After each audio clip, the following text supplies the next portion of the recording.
roulez peut-être en Clio, vous la garez peut-être dans un parking Vinci, à moins que vous ne préfériez le Vélib. Quoi qu'il en soit, je suis sûr que vous ne vous êtes jamais demandé qui avait bien pu trouver ces noms-là. Eh bien, il s'agit de mon invité et de ses équipes. Mon invité, Marcel Botton, PDG de l'agence de création de marque Nomen, 1400 créations en 30 ans d'existence. Marcel Botton, que je reçois aujourd'hui pour évoquer cette création et ce qu'elle peut bien apporter à la valeur de la marque. Bonjour Marcel Botton. Bonjour. Alors, on va parler du travail, de votre méthodologie. Comment faites-vous quand on vous confie une mission de création de marque? Quelle est votre méthode pour déterminer le nom de marque adéquat? Il n'y a pas une méthode, il y a un ensemble de méthodes qui vont du brainstorming, la création informatique, les recherches documentaires. Il y a tout un ensemble d'outils. Je dirais que le fil conducteur de tout ça, c'est l'idée que la qualité surgit de la quantité. C'est-à-dire que pour trouver le bon nom, que je mets entre guillemets, comme on dit aujourd'hui, mais pour trouver le bon nom, il faut en examiner beaucoup. Parce que entre les noms pas disponibles, les noms qui ont un sens problématique dans une langue étrangère, les noms qui sont imprononçables dans telle ou telle langue, etc., il faut en explorer beaucoup. C'est comme Alors, ça. une fois que vous avez cette multitude de propositions, comment est-ce que vous arrivez à faire le tri entre ce qui est une bonne et une moins bonne idée? Alors, d'abord, il y a un petit peu d'artisanat là-dedans, de savoir-faire, je dirais.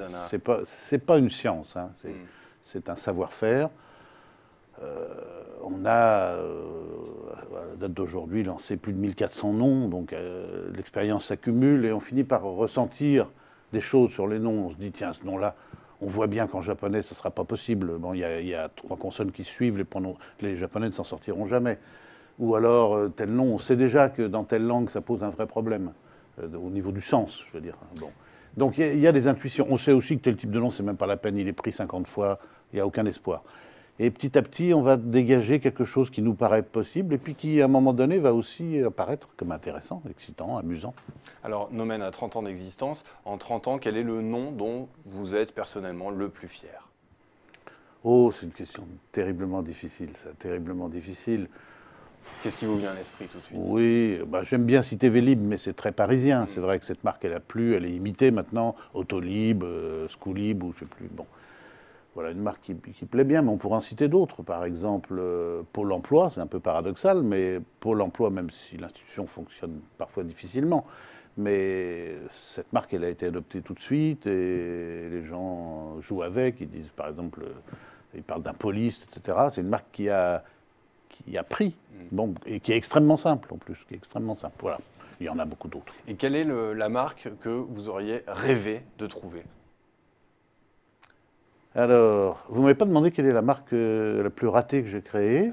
Si vous voulez, si vous avez un exemple en tête. Bah oui, c'est la mienne, Nomen, la nôtre. Pourquoi alors? Bah parce que, alors c'était mes débuts, c'est la première marque que j'ai créée, donc je manquais d'expérience, mais elle est imprononçable. C'est 2 consonnes sourdes, N et M, qui se confondent. Alors les gens disent Momem, Monen.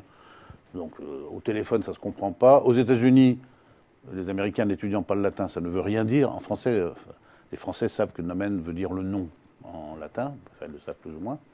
Les Américains, pas du tout. Alors, ils comprennent pas d'homme. Alors, ils ne comprennent pas pourquoi une société s'appelle pas d'homme. Bon.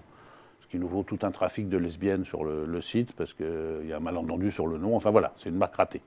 C'est pas grave, on vit avec. Et alors, pour revenir à la marque dont vous auriez rêvé de créer, la marque que vous auriez rêvé de créer.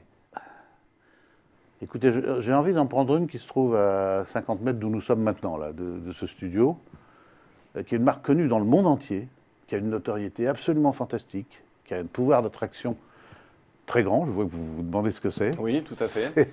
C'est la marque Moulin Rouge, tout simplement. Moulin Rouge. Elle est connue dans le monde entier, elle a une histoire, elle a été incarnée dans des films, elle a été décrite par Toulouse-Lautrec. Bon, c'est une marque extraordinaire, malheureusement très mal protégée, ce qui fait qu'elle est imitée abusivement un peu partout. Mais c'était une marque magnifique, c'est une marque qui aurait pu être merchandisée de façon extraordinaire. On pourrait faire des parfums Moulin Rouge, des vêtements Moulin Rouge, enfin beaucoup de choses. Alors, on a bien compris que pour qu'une marque soit efficace, il faut qu'elle soit compréhensible à l'international si ce sont des marchés qui sont visés. On a bien compris que vous réfléchissez à la musicalité. Maintenant, si on parle sur un plan financier, comment évaluer la valeur financière d'une marque? Alors, il y a 2 moments bien distincts. Il y a au moment où on la crée. À son lancement, voilà, et quand elle est installée. Absolument.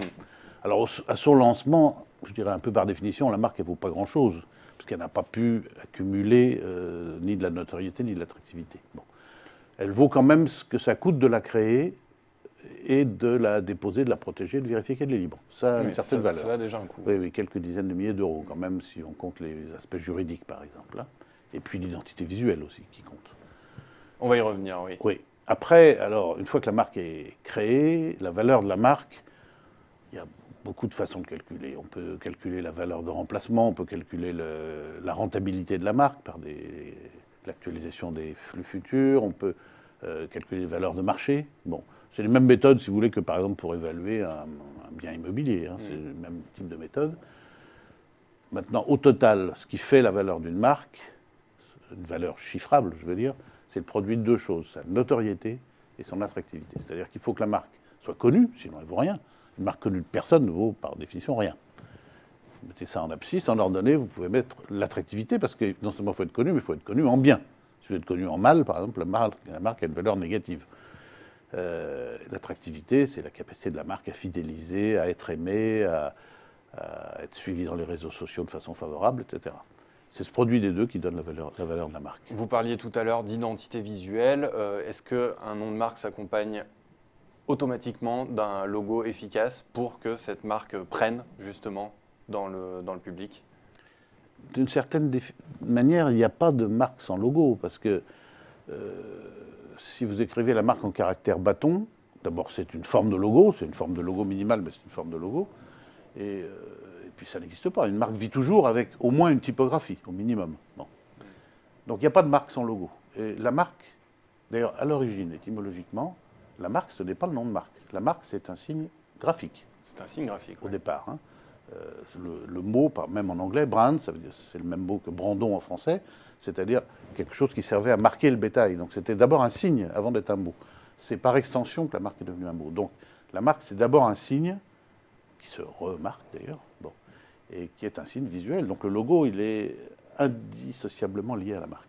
Alors vous qui avez 30 ans d'expérience dans la création de marque, est-ce que vous avez le sentiment que le rôle de la marque a évolué depuis le lancement de votre activité, pour les entreprises d'abord et puis pour les consommateurs? Oui. Oui. Le rôle de la marque a évolué, notamment parce qu'il y a eu la bourrasque Internet qui a changé les choses. La marque avant était fondamentalement une caution, c'est-à-dire j'achète chez monsieur machin ou chez la marque Intel. C'était une promesse.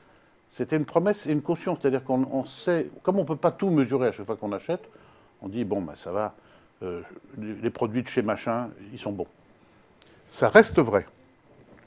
Ça reste tout aussi vrai sur Internet parce qu'on a besoin d'une caution. On achète des produits comme ça en ligne qu'on ne peut pas toucher. Mais il y a une chose nouvelle qui est apparue, c'est que la marque sert de repère.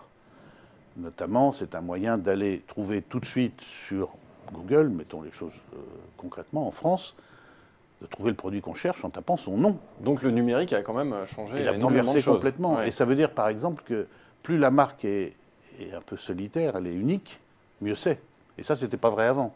Mais si votre marque aujourd'hui, c'est Entreprise Générale de Construction et de machin et de promotion immobilière, bah pour vous faire apparaître dans Google, c'est très difficile. Alors que si vous avez un petit nom avec deux Z qui suivent, un Y et un K, et ben voilà, là on vous identifiera fortement. Et d'ailleurs, les marques qui font l'objet de transactions absolument mirobolantes ces derniers temps et hallucinantes, je parle en termes de valorisation, sont en général des marques très courtes et très percutantes.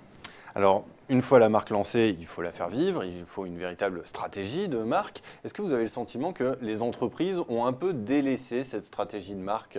Ce n'est pas un réflexe naturel qu'elles ont? Je pense aux médias notamment. Oui. Il se passe quelque chose là-dessus.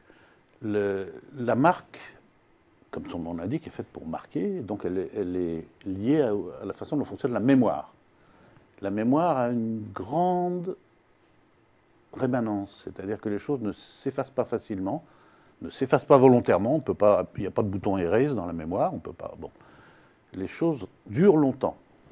Elles durent longtemps, elles mettent longtemps à monter, longtemps à redescendre. Voilà. Ça, c'est le temps de la marque, et ça se mesure en années. Et c'est un temps qui est différent de celui du business. C'est un temps qui est beaucoup plus long que celui du business. Beaucoup plus long. Ben oui, le business, c'est des investissements souvent à court terme, des valorisations. Les financiers vous disent acheter ou conserver sur tel titre parce qu'on prévoit une hausse dans les 6 mois. Donc il y a un décalage entre les deux. Et les stratégies de marque sont forcément des stratégies longues. Par exemple, la stratégie de la qualité, qui est une stratégie payante, c'est une stratégie qui est coûteuse à court terme et payante à 3 ans, 4 ans, 5 ans. la stratégie, par exemple, de certains constructeurs automobiles. Ça, c'est des stratégies longues pour beaucoup d'opérateurs financiers. Et donc, c'est une difficulté. Auriez-vous un exemple qui vous viendra en tête d'une marque, d'une entreprise qui aurait délaissé justement, qui aurait sous-estimé la valeur de sa marque et aurait délaissé la stratégie? Je peux vous donner des...